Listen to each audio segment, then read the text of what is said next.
کی گنجائش باقی نہیں رہی۔ اس آیت کا مطلب ہم ایسے لیں گے کہ شاید جیسے کچھ پیغمبر کچھ قوموں کے لیے آئے، کچھ لوگوں کے لیے آئے، تو باقی لوگوں کے لیے اور نبی نے آنا تھا، لیکن اس آیت سے ہمیں پتہ چل گیا کہ حضور جو ان سے ہیں کہ کچھ یہ تھوڑے بہت لوگوں کے لیے یا کائنات کے کچھ لوگوں کے لیے نہیں، بلکہ اللہ پاک نے فرما دیا کہ تمام لوگوں کے لیے ڈر سنانے والے اللہ پاک نے ان کو بھیجا۔ اور جب تمام لوگوں کی بات آ گئی تو تمام لوگوں کے لیے حضور کی شفاعت واجب ہے اور کافی ہے۔ جب اور کوئی نہ ہی انسان بچا، نہ ہی کوئی حیوان بچا، نہ ہی کوئی مخلوق بچی، تو پھر کسی نئے نبی نے کس کے لیے آنا ہے؟ جب ہر عالم جو ان سے اللہ پاک نے تمام عالموں کے لیے حضور رحمت للعالمین بنا کر بھیج دیا، تو اور کوئی عالم ہی نہیں ہوں گے تو کسی نبی نے کیا آنا؟ یعنی کہ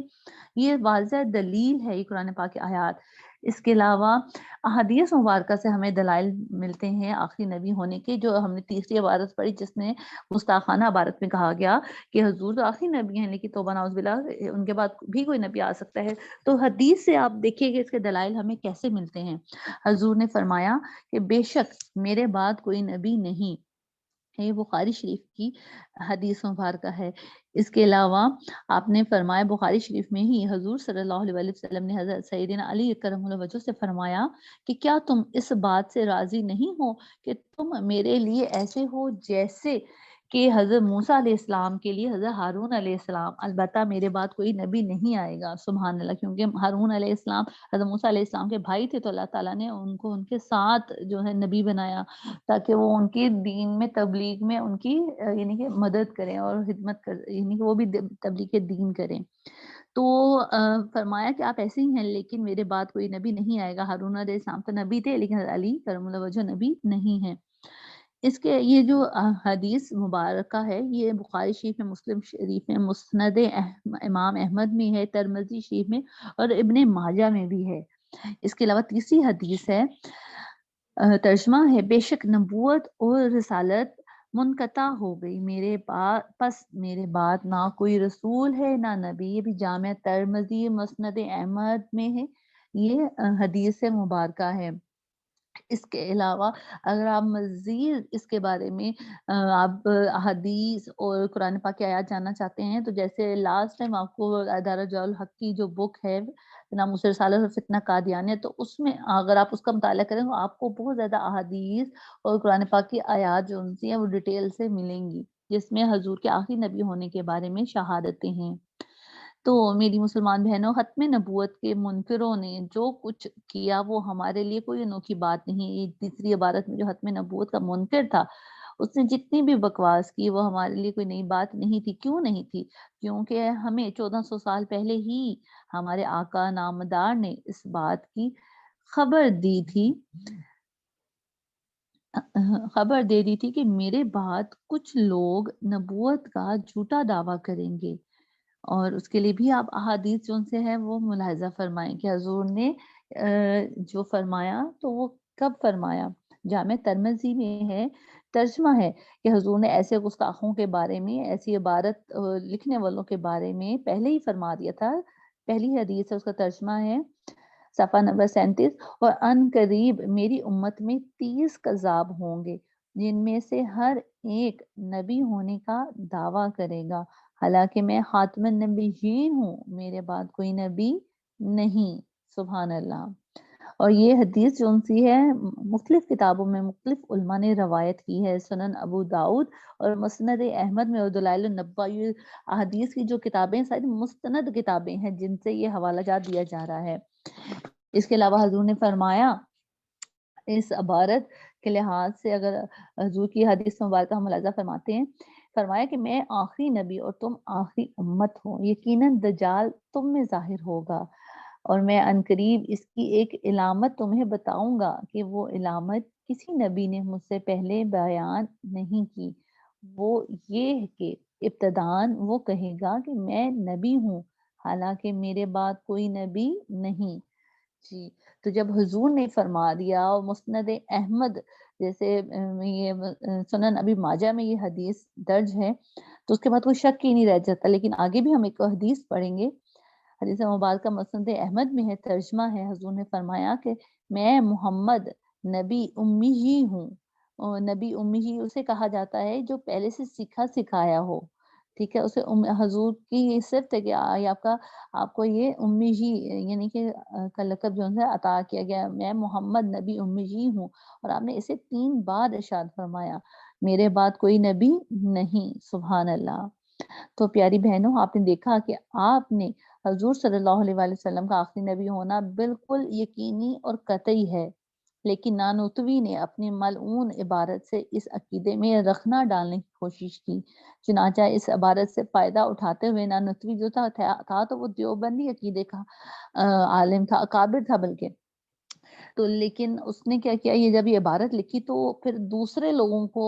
یعنی کہ اس سے فائدہ اٹھانے کی جرت ہوئی۔ تو جب جرت ہوئی تو اس ٹائم پہ دجال جو ایک دجال لائن جو ہے مرزا غلام احمد قادیانی نے اپنی نبوت کا اعلان کر دیا،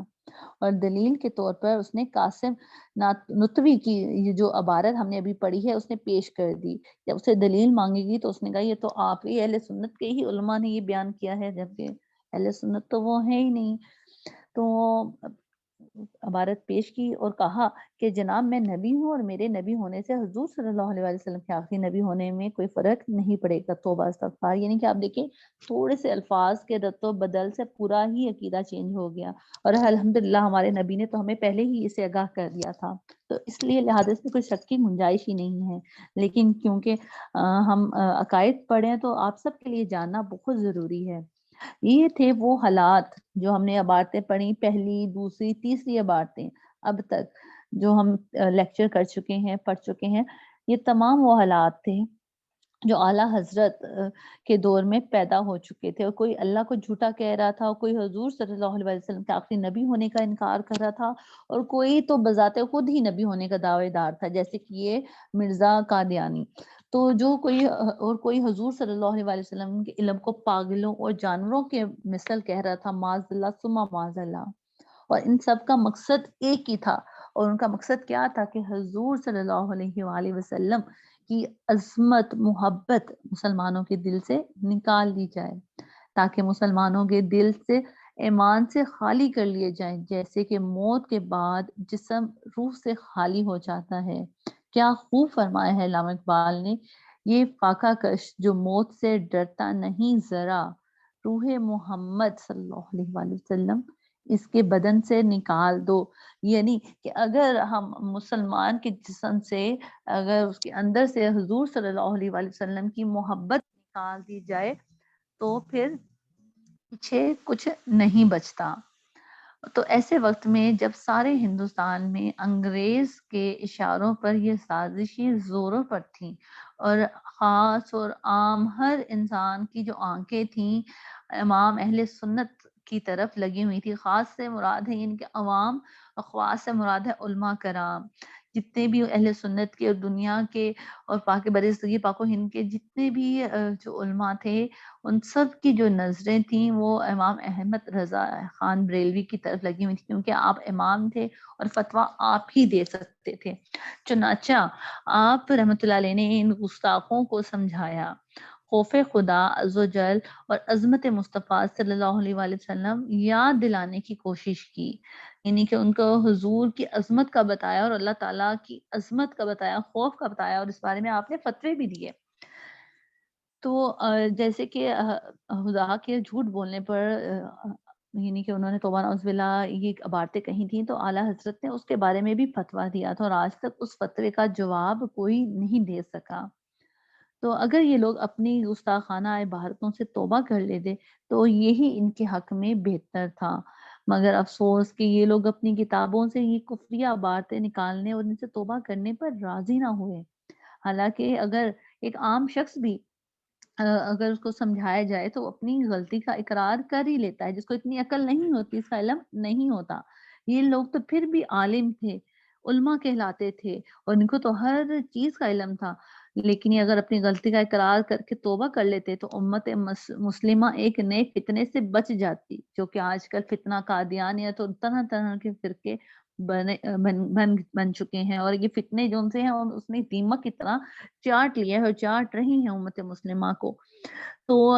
کاش کہ ایسا ہو جاتا اور یہ جو امت ہے ایک نئے فتنے سے بچ جاتی، لیکن افسوس ایسا نہ ہو سکا۔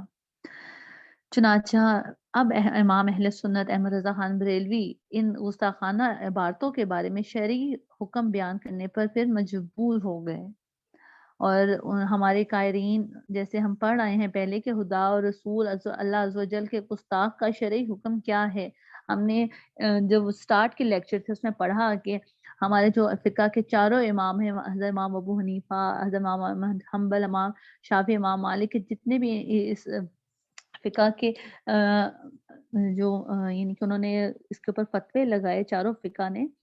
وہ یہی تھے کہ جس نے اللہ تعالیٰ کی شان میں یا حضور کی شان میں گستاخی کی تو اس کا شرعی حکم یہ ہے کہ وہ کافر ہے، اور ایسا کافر کہ جو اسے کافر نہ مانے وہ بھی کافر ہے۔ تو چنانچہ آپ رحمت اللہ علیہ نے کتاب جو ہے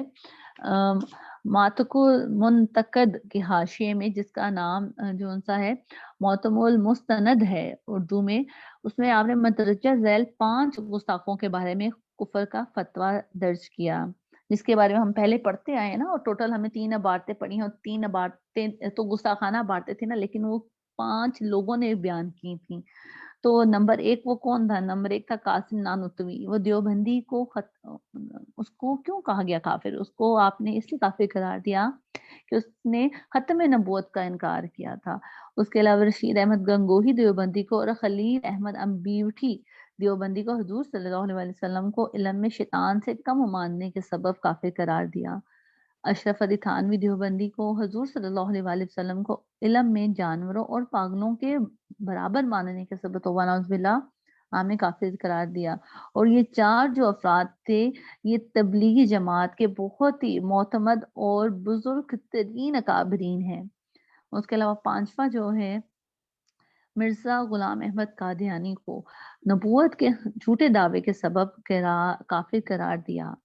اور اس کے بعد کیا ہوا کہ ان گستاخوں کے بارے میں آپ کا کفر کا جو فتویٰ تھا علماء حرمین یعنی کہ عرب شریف کے علماء رحم اللہ کے پاس بھیجا گیا، اور ان لوگوں نے اس کی تصدیق فرمائی، اور اس پر امام احمد رضا خان بریلوی کو اپنے بھرپور تعاون کا یقین دلایا۔ اعلیٰ حضرت امام احمد رضا خان بریلوی نے ان علماء کرام رحم اللہ کی تصدیقات کو اپنے فتاوی سمیت تقریباً 1324 میں شائع کیا،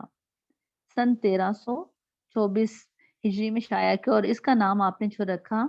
حسام الحرمین علی منہر الکفر المین رکھا، یعنی کہ یہ وہ کتاب ہے جس کے اندر اعلیٰ حضرت نے جتنے بھی عرب کے یعنی کہ حرمین شریفین عرب جتنے بھی علماء کرام تھے نا جنہوں نے تصدیق کی تھی کہ آپ جو اعلیٰ حضرت نے ان کو سب کچھ بھیجا تھا، یہ سارے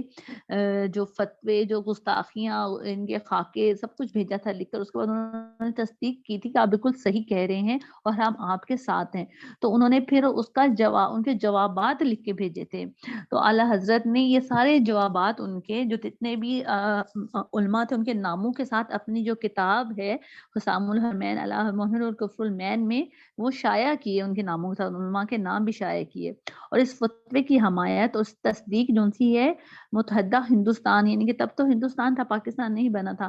ہندوستان کے 250 سے زائد علماء اسلام رحم اللہ نے بھی کی اس فتوے کی تصدیق، جس میں آپ نے ان کو کافی قرار دیا، اور اعلیٰ حضرت رحمۃ اللہ علیہ کو زبردست خراج تحسین پیش کیا ان کی اس علمی قابلیت کے اوپر، اور 250 سے زائد علماء اسلام رحم اللہ کی ان تصدیقات کو مولانا حشمت علی خان رضوی رحمۃ اللہ علیہ نے سوارم الہندیہ کے نام سے شائع کیا، اور علماء کرام کے نام اس کتاب کے اینڈ میں آپ ملاحظہ فرمائیں گے، جو ابھی ہم کتاب پڑھ رہے ہیں تو مرید الامان آپ کو سینڈ کر دی گئی، اس کے آخر میں ان سب کتابوں کے نام بھی ہیں۔ ایک اور ہمارے عالم اسلام انہوں نے کتاب لکھی اور انہوں نے بھی 250 سے زیادہ علماء جو سے ان کی تصدیقیں شائع کی اس کے اندر۔ جی تو ابھی تک آپ پڑھتے آئے ہیں کہ امام احمد رضا خان بریلوی نے انتہائی مجبوری کے عالم میں ان گستاخوں کے بارے میں شرعی حکم کا بیان فرمایا تھا، کیونکہ اعلیٰ حضرت رحمۃ اللہ علیہ اس وقت ہندوستان بھر کے علماء اور عوام کی نظروں کا مرکز تھے۔ اس صورت میں آپ رحمۃ اللہ علیہ پر لازم تھا کہ آپ دین متین اور عظمت مصطفیٰ صلی اللہ علیہ وآلہ وسلم کی پاسداری کے لیے اپنا فرض نسبی ادا فرماتے، چونکہ گستاخی رسول صلی اللہ علیہ وآلہ وسلم کے بارے میں پوری امت کا ایک ہی فیصلہ ہے کہ وہ شخص جو ہے وہ کافر ہے، ٹھیک ہے، اور جو نیز جو اسے کافر نہ مانے وہ بھی کافر ہے۔ تو چنانچہ آپ صلی اللہ علیہ وآلہ یعنی کہ آپ صلی اللہ علیہ وسلم کی شان میں جو گستاخی کرتا ہے اور جو وہ کافر ہے، جو نہیں اس کو مانتا وہ بھی کافر ہے۔ تو آپ رحمۃ اللہ علیہ اسی وجہ سے ان کو کافر کہنے پر مجبور ہو گئے، اور اسی مجبوری کی طرف مرتضی حسن دربندی جو دیوبندی ہیں انہوں نے بھی اشارہ کیا ہے، یعنی کہ یہ بات ہے ایسی ہے کہ یہ نہیں تھا کہ صرف اعلیٰ حضرت نے یہ فرمایا، اسے کہا، جیسے آپ بتائیں کہ وہ مجبور ہو گئے لکھنے میں، کیونکہ ہر پوری یعنی کہ عوام کی علماء کی نظریں بھی آپ کے اوپر تھی کہ یہ کام ہو رہا ہے اور ان کو کوئی جواب نہیں دے رہا، اعلیٰ حضرت کیوں خاموش ہیں؟ تو پھر اعلیٰ حضرت نے پھر یہ کتاب لکھی، ٹھیک ہے نا۔ تو ان کی مجبوری کو صرف اہل سنت کے ہی عقائد یعنی کہ علماء نہیں، بلکہ دیوبندی جو مذہب ہے، دیوبندوں کے جو علماء تھے وہ بھی اس کو جانتے تھے، ان میں سے بہت علماء نے بھی اس کی تصدیق کی کہ ہاں اعلیٰ حضرت نے بالکل صحیح کہا۔ ان میں سے ایک عالم تھے مرتضی حسن دربنگی، تو انہوں نے اپنی کتاب جو سی ہے دارالعلوم وہ جو حسن دربنگی تھے، موصوف دارالعلوم دیوبند کے شعبہ تبلیغ کے ناظم تعلیمات تھے،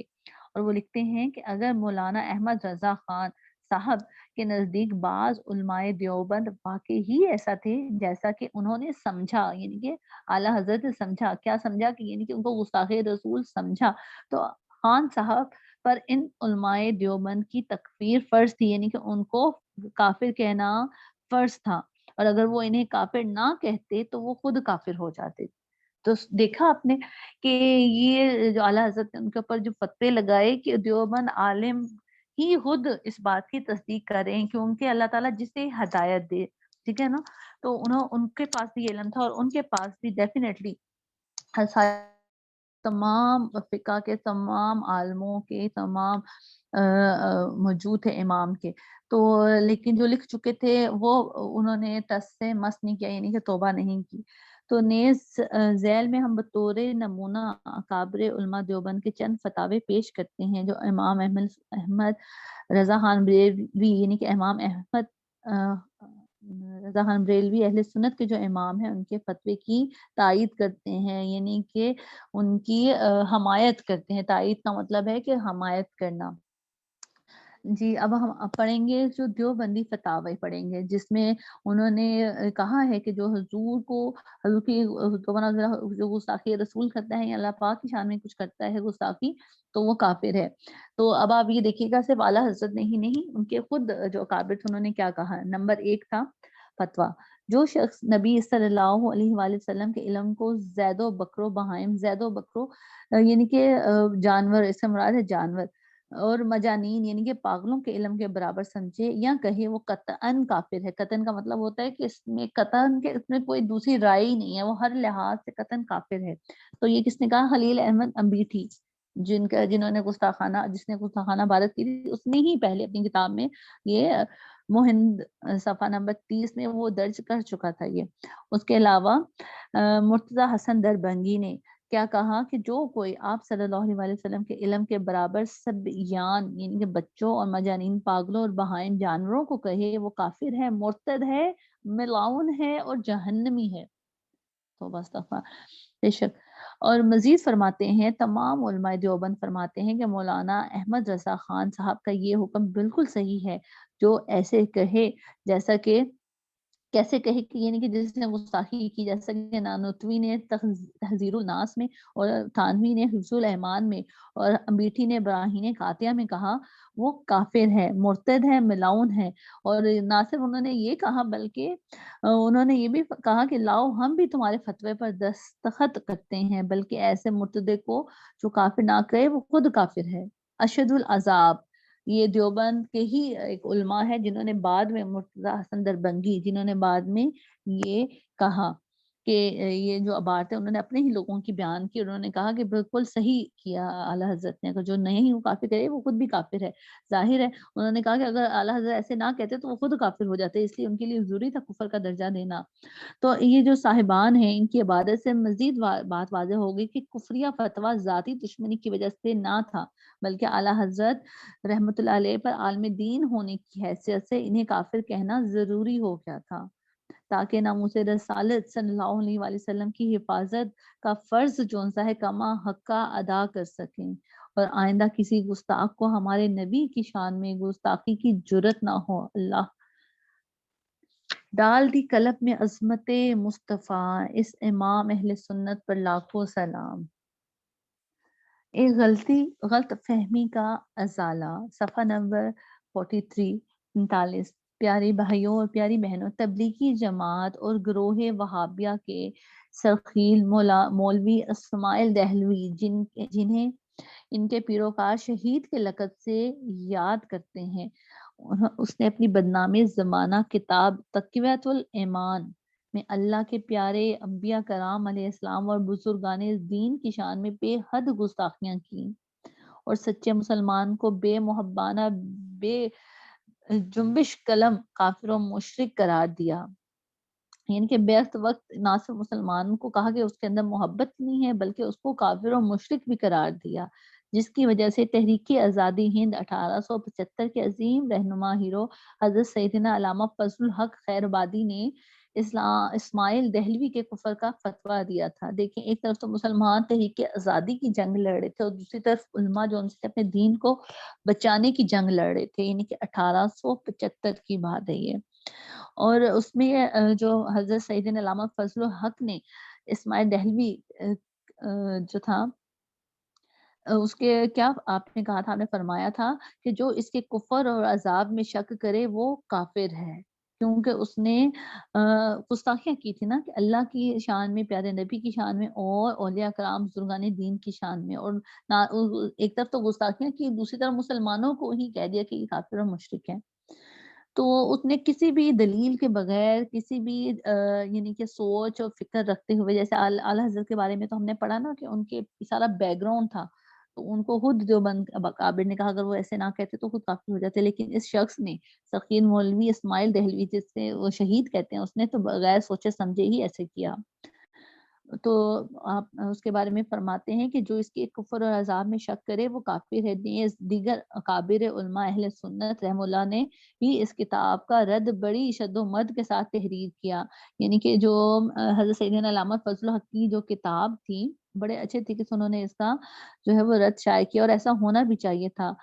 ذیل میں اب ہم جو پڑھیں گے تقویۃ الایمان کی چند عبارتیں پڑھیں گے، جو گستاخانہ عبارتیں ہیں وہ پڑھیں گے، جس سے جو مصنف ہے اس کی ہمیں ذہنیت کا پتہ چلے گا، اور علامہ فضل الحق جو کہ اہل سنت کے تھے، ان کے فتویٰ تکفیر کی وجہ ہمیں سمجھنے میں آئے گی کہ انہوں نے اپنی کتاب میں اس یعنی کہ تقویۃ الایمان کے جو مصنف ہے اس کے اوپر کیوں فتویٰ لگایا کفر کا۔ تو یہ وجہ سمجھنے کے لیے آپ سنیے کہ جو دہلوی مذکور ہے، سرکار دو عالم صلی اللہ علیہ وآلہ وسلم اور مولا علی کرم اللہ وجہ کے بارے میں لکھتا ہے، تقویۃ الایمان میں ہے، جس کا نام محمد یا علی ہے وہ کسی چیز کا مختار مالک نہیں، استغفر اللہ۔ اسی کتاب میں آگے چل کر لکھتا ہے کہ سارا کاروبار جہاں کا اللہ کے چاہنے سے ہوتا ہے، رسول کے چاہنے سے کچھ نہیں ہوتا، بلکہ ایک بات تو ایسی لکھی کہ جسے پڑھ کر ایک مومن کا کلیجہ لرز جاتا ہے اور دل پکار پکار کر یہ کہتا ہے کہ یہ الفاظ کسی مومن کی زبان و قلم سے جاری ہو ہی نہیں سکتے۔ جو موصوف ہے وہ انبیاء کرام علیہ السلام و اولیاء اور کفار و مشرکین میں کسی قسم کا فرق کیے بغیر کیا گل افشانی فرماتے ہیں، یعنی کہ جب جو اس نے عبارتیں لکھی ہیں اس میں اس نے نہیں دیکھا کہ یہ کوئی نبی ہے، نہیں دیکھا اس نے کہ یہ کوئی ولی ہے، کوئی صحابی ہے، کوئی کافر ہے، کوئی مشرک ہے، اس نے سب کے بارے میں ایک ہی طرح کی جو ہے عبارت وہ لکھی ہے۔ تو عبارت ملاحظہ ہو تقویۃ الایمان میں ہی ہے، پہلے ہم نے 2 پڑھی ہے، تیسری پڑھ رہے ہیں کہ ہر مخلوق میں بڑا ہو یا چھوٹا وہ اللہ کی شان کے آگے چماڑ سے بھی زیادہ ذلیل ہے۔ توبہ استغفار۔ اس میں اس نے یہ نہیں واضح کیا کہ مخلوق میں کس کے بارے میں کہہ رہا ہوں، تو اس نے کہہ دیا کہ ہر بڑا تو ہم جانتے ہیں کہ بڑی شانوں والے کون ہیں، اور چھوٹا بھی ہم جانتے ہیں کہ چھوٹا کون ہے۔ تو اس نے کہا کہ ہر کوئی اللہ کی شان کے آگے چماٹ سے بھی زیادہ ذلیل ہے، استغفر اللہ، کہنے والا خود ذلیل۔ صاف ظاہر ہے کہ یہ چھوٹائی یا بڑائی قد کاٹ کے لحاظ سے تو نہیں ہے، بلکہ اللہ کے دربار میں درجات کے لحاظ سے ہوتی ہے۔ یہ بات تو بچہ بچہ جانتا ہے کہ مخلوق میں سب سے بڑا درجہ کس کا ہوتا ہے۔ بے شک مخلوق میں اللہ تعالیٰ نے فرما دیا کہ سب سے بڑا درجہ نبیوں کا ہوتا ہے، یعنی کہ انبیاء کرام علیہ السلام کا ہے۔ اور اور ہر حضرت نے انہی کے بارے میں کیسی توہین امیز بات کر دی۔ حضرت یعنی کہ اس کو کہا جا رہا ہے حضرت، اس میں وہ یہ نہیں کہیں گے کہ ہم اس کو کہ وہ ادب کے لحاظ سے کہا جا رہا ہے، یعنی یہ جیسے تنقید کی جا رہی ہوتی ہے نا، اس کے لحاظ سے کہا جا رہا ہے۔ اس کے علاوہ 1300 سال کے تمام مسلمانوں کو اپنے عجوبہ روزگار، یعنی کہ جو عجوبہ فتویٰ تھا اس کے ذریعے اس نے کیا کیا، دین اسلام سے ہی خارج کر دیا اور صاف صاف کافر و مشرک ٹھہرا دیا۔ توبہ استغفار۔ مثلاً کہا کہ جو کوئی کسی کا نام اٹھتے بیٹھتے لیا کرے، جیسا کہ سلسلہ قادریہ، چشتیہ، سہروردیہ اور نقشبندیہ، غرض تمام عالم اسلام میں رائج ہے کہ بزرگان دین کو اللہ تعالیٰ اللہ عز و جل کی مدد کا مظہر سمجھتے ہوئے انہیں مدد کے لیے پکارتے ہیں، اور ایسا کرنا شرعاً درست ہے۔ جب ہم نے پہلے عقائد پڑھے تھے اہل سنت کے، تو اس میں ہم نے پڑھا تھا کہ بزرگان دین کو مدد کے لیے پکارنا شرعاً جائز ہے، اور دور نزدیک سے پکارا کرے یا اس کی صورت کا خیال باندھے، یا یوں سمجھے کہ جب میں اس کا نام لیتا ہوں زبان سے یا دل سے، یا اس کی صورت کا یا اس کی قبر کا خیال باندھتا ہوں، تو وہ وہیں اس کو خبر جاتی ہے، اور اس سے میری بات چھپی نہیں رہ سکتی۔ اور جو کچھ مجھ پر احوال گزرتے ہیں، جیسی کہ بیماری، تندرستی، کشائش و تنگی، مرنا جینا، غم و خوشی، سب کی ہر وقت اسے خبر رہتی ہے، اور جو بات میرے منہ سے نکلتی ہے وہ سب سن لیتا ہے، اور جو خیال وہم میرے دل میں گزرتا ہے وہ سب سے واقف ہے۔ یعنی کہ یہ جو باتیں اور یہ جو عقائد تھے، یہ 13 یعنی کہ کب سے، یعنی کہ 1300 سال تک مسلمانوں کے اندر تھے، ٹھیک ہے، اور یہ تمام عقائد شرعاً جائز بھی ہیں اور مسلمان کرتے آئے تھے۔ تو اس نے کیا کہہ دیا، اس نے سب کو اسلام سے ہی خارج کر دیا 1300 سال سے، جو مسلمانوں کے عقائد تھے۔ ان باتوں سے اس نے کہا کہ مشرک ہو جاتا ہے، اور اس قسم کی باتیں سب شرک ہیں، خواہ عقیدہ انبیاء ہوں، اولیاء سے رکھے، یا خواہ پیرو شہید سے، خواہ امام و امام زادے سے، خواہ بھوت پری سے۔ ظاہر ہے بھوت جو پرید ہے، یعنی کہ بھوت جن جو تھا اس میں، اور ولی میں اور نبی میں تو زمین آسمان کا فرق ہے، اور انبیاء تو سب سے افضل ہیں۔ تو یہ تو قرآن پاک میں ہم پڑھتے ہیں، اور جب آپ قرآن پاک کی تفسیر آپ ملاحظہ فرما رہے ہیں آپ سب بہنیں، اور ہم نے کتنے واقعات پڑھے کہ خصوصاً انبیاء میں، کہ جس میں اللہ تعالیٰ نے اپنے انبیاء کو یہ شان عطا فرمائی کہ ان کی دعا سے کسی نے کہیں دعا کی تو اللہ پاک نے ان کی اسی ٹائم وہ دعا قبول فرما لی۔ ایون کہ ہم نے حضرت عمر فاروق رضی اللہ عنہ کے بارے میں جب ہم پڑھتے ہیں کہ ان کی ایک ہم نے کرامت پڑھی کہ وہ جب خطبہ بیان کر رہے تھے، تو انہوں نے اپنے جو ایک صحابی تھے ان کو جنگ کے لیے بھیجا، تو پیچھے سے دشمن حملہ کر رہا تھا، تو آپ نے ساریہ کہا، تو آپ نے ان کو آواز دی کہ پیچھے دیکھو، تو انہوں نے پیچھے مڑ کے دیکھا، اور جو وہ واقعی دشمن ان کے اوپر حملہ کرنے کے لیے تھا، اور وہ بچ گئے۔ تو وہ فرمایا کافی عرصے بعد جب وہ سفر کر کے مدینہ پاک آئے، تو انہوں نے کہا کہ ایسے مجھے پیچھے سے آواز آئی تھی، حضرت عمر فاروق نے اس نے وہ آواز بولی تھی، یعنی کہ یہ ان کی شان ہے۔ تو نبی کی کیا شان ہے، ٹھیک ہے نا، یعنی کہ ولی ہے نا حضرت عمر فاروق صلی اللہ عنہ، حضرت عمر فاروق، حضرت علی کرم اللہ وجہ، جتنے بھی صحابہ کرام ہیں وہ ولی ہیں، اولیاء کا درجہ رکھتے ہیں۔ تو یعنی کہ ان کو حضور کے ولی کہا جاتا ہے، حضور کے وارث کہا جاتا ہے۔ تو اس نے یعنی کہ اس چیز کا لحاظ نہیں رکھا، اس نے کہا کہ چاہے بھوت ہو، جن ہو، شیطان ہو، نبی ہو، طوفان اعوذ باللہ اولیاء، یعنی سب کو اس عبارت میں شامل کر دیا، یعنی اللہ کے پیاروں اور دشمنوں میں کوئی فرق ہی نہیں کیا۔ پھر خواہ یوں اس نے کہا کہ پھر خواہ یوں سمجھے کہ یہ بات ان کو اپنی ذات سے خود اللہ کے دیے سے، غرض اس عقیدے سے ہر طرح شرک ثابت ہوگا، گویا اللہ تعالیٰ کی عطا کا ہی انکار کر دیا۔ اللہ تعالیٰ نے خود فرمایا نا کہ اللہ تعالیٰ جسے چاہے عطا فرمائے، ٹھیک ہے نا، جیسے ہم نے سورہ کہف میں پڑھا کہ حضرت علماء فرماتے ہیں وہ حضرت خضر علیہ السلام سے، حضرت موسیٰ علیہ السلام سے، تو اللہ پاک نے فرمایا کہ میں نے اپنی عطا سے انہیں علم دنیا عطا فرما دیا۔ کہیں اللہ تعالیٰ عطا فرماتا ہے کہ میں نے اس کو قرآن کا علم عطا فرمایا، کہیں اللہ پاک فرماتا ہے کہ اس کو میں نے فلاں علم عطا فرمایا۔ جب ہم واقعات پڑھتے ہیں کہ نبیوں کے علاوہ اللہ کے نیک بندوں کی بھی واقعات جب ہم قرآن پاک میں پڑھتے ہیں، تو یعنی کہ اس شخص نے تو سرے سے اللہ تعالیٰ کی عطا کا ہی انکار کر دیا نا۔ تو یہ تقیۃ الایمان میں یہ اس موصوف نے فرمایا۔ اور موصوف کے اس فتوے سے اکابرین امت حتیٰ کہ صحابہ کرام رضی اللہ عنہ تک معاذ اللہ غیر مسلم قرار پاتے ہیں۔ تو استغفار، اس طرح کے فتوے ان کی اس کتاب میں حشرات الارض کی طرح پھیلے ہوئے ہیں، یعنی کہ کیڑے مکوڑوں کی طرح یہ ایسے بہت سے فتوے جو تھے وہ پھیلے ہوئے ہیں، اور آج تک یہی جو فتوے ہیں، یہی باتیں جو سی ہیں وہ ہمارے اہل سنت جماعت کے، یہ صحیح جو مسلم ہیں جو اپنے عقیدے پر قائم ہیں، ان کو یہ بھٹکاتے رہتے ہیں۔ یہی نہیں بلکہ آپ حیرت کریں گے کہ اس شخص نے جھوٹ کو اللہ تعالیٰ کی صفت قرار دے دیا۔ رسالہ یک روزہ، اس میں اس نے کہا کہ اللہ پاک توبہ استغفار جھوٹ بول سکتا ہے۔ جو بندی حضرات سے جب اس کے بارے میں سوال کیا جاتا ہے تو وہ جواب کچھ یوں ملتا ہے۔ کیا جواب دیتے ہیں اس بارے میں کہ اگر اللہ جھوٹ پر قادر نہ مانا جائے، بندوں کی قدرت اللہ تعالیٰ کی قدرت سے بڑھ جائے گی، اس لیے کہ اللہ تعالیٰ کو جھوٹ پر قادر مانا جاتا ہے۔ استغفر اللہ، یعنی کہ اس سے کہنے کا مطلب یہ ہے کہ اللہ تعالیٰ بندوں کی اللہ تعالیٰ نے جتنی بندوں کو خصوصیات فرمائی ہیں تو اللہ تعالیٰ کے اندر بھی وہ ساری خصوصیات ہیں، تو بس ایک خصوصیت جھوٹ ہے وہ بھی بندوں کے اندر ہے، وہ اللہ کے اندر کا ہم نہ مانی تو اس کا مطلب ہے کہ توبہ نعوذ باللہ ایک خصوصیت اللہ تعالیٰ سے کم ہوگی۔ استغفر اللہ۔ تو یہ اس کا جواب انہوں نے یہ دیا، اس کا مطلب میں آپ کو بتا رہی ہوں۔ تو حالانکہ بندے تو گناہ بھی کرتے ہیں، ٹھیک ہے نا، اعلیٰ حضرت فرماتے ہیں، یعنی کہ مصنف اہل سنت فرماتے ہیں کہ حالانکہ بندے تو گناہ بھی کرتے ہیں، مطلب چوری کرتے ہیں، شراب کرتے ہیں، بدکاری کرتے ہیں وغیرہ، نیز بندے تو شادی بھی کرتے ہیں، اولاد بھی پیدا کرتے ہیں، حتیٰ کہ خودکشی بھی کرتے ہیں۔ تو کیا یہ افعال کرنے سے بندے کی قدرت اللہ تعالیٰ کی قدرت سے بڑھ جائے گی؟ اور نہیں، بے شک نہیں۔ اور اگر خدا کو بھی ان تمام پر قادر مانا جائے تو کیا ایسی ہستی کو خدا کہا جا سکتا ہے؟ بے شک نہیں۔ خدا تو وہ ہے کہ جس نے اس کو، نہ کسی نے اس کو جنا، نہ ہی بلکہ وہ شروع سے ہے اور ابد سے ہے اور شروع سے ہے، یعنی کہ وہ جس کو پیدا ہی نہ کیا گیا، خدا ایسی ہستی کو کہا جاتا ہے جو پیدا کر سکے۔ ٹھیک ہے، تو آپ ہی بتائیے کہ اللہ خودکشی کر سکتا ہے؟ کیا اپنے جیسا دوسرا خدا پیدا کر سکتا ہے؟ استغفر اللہ۔ تو اللہ پاک ہمیں توفیق عطا فرمائے جو ہم نے یہاں تک پڑھا اس کے اوپر کو سمجھنے کی۔ ٹھیک ہے، انشاءاللہ تعالی ہم نیکسٹ لیکچر میں جو ہے اس کی جو ہے مزید جو ڈیٹیل ہے وہ ہم پڑھیں گے۔ ٹھیک ہے، تو اس کے علاوہ دیوبند اور وہابیوں کے جو عقائد ہیں یہ آپ نے پڑھ لیے کہ کس وجہ سے جو ہے اہل سنت کو، امام اہل سنت نے کفر کا درجہ لگایا، کس وجہ سے آج تک ہم ان کی باتوں کا رد کرتے ہیں۔ ٹھیک ہے نا، تو اللہ پاک ہمیں توفیق عطا فرمائے۔ آپ سب سے گزارش ہے کہ آپ جو ہے یہ جو تمہید الایمان کورس ہے ضرور مکمل کیجیے گا، آپ کے دل و دماغ کے اور بھی دریچے انشاءاللہ تعالی کھلیں گے، اور اللہ پاک ہمیں ایسے ہی اپنی محبت عطا فرمائے، اپنے حبیب کی محبت عطا فرمائے، اور اللہ پاک ہمیں ایسے ہی اپنی شان کو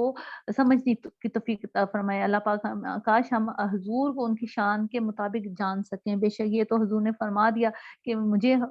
میرا خدا ہی جانتا ہے۔ بے شک بے شک۔ آپ سب سے گزارش ہے کہ آپ پیر کی کلاس پہ، بدھ کی کلاس بھی ضرور لیں، اور اللہ پاک ہم سب کو توفیق عطا فرمائے۔ اللہ پاک کے حضور معافی کی طلبگار ہوں اگر کوئی غلطی کوتاہی ہو گئی ہو۔ السلام علیکم ورحمۃ اللہ وبرکاتہ۔